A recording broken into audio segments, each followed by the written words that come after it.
আজকে রান্না করব করলা ভাজি।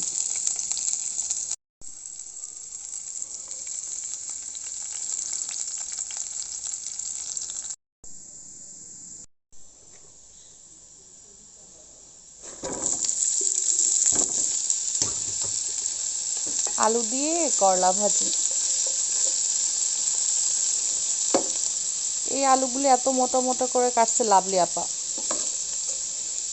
কি আর করা যাবে।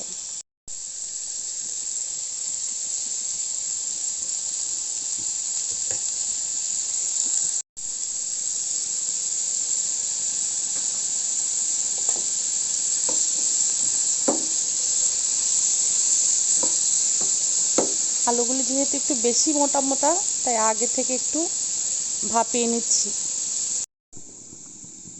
এখন করলা দিয়ে দিচ্ছি।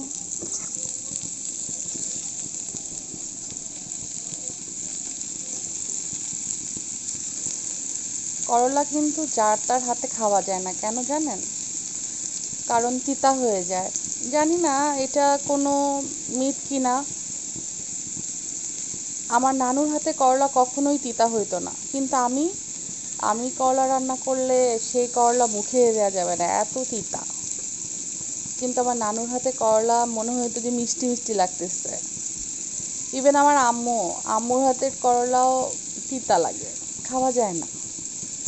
কিন্তু আজকাল আবার জাকিয়ার হাতে করলা ভাজি খুব মজা লাগে। ও করলা ভাজি করলে ওরকম তিতা হয় না। এখানে হাত জোশের একটা বিষয় আছে, আমার তা মনে হয় যে কারো কারো হাতে করলা ভাজি তিতা হয়ে যায়, কারো কারো হাতে হয় না। করলা ভাজি রান্না করার সময় বা ভাজার সময় নানুর কথা অনেক বেশি মনে হয়। কাঁচামরিচ,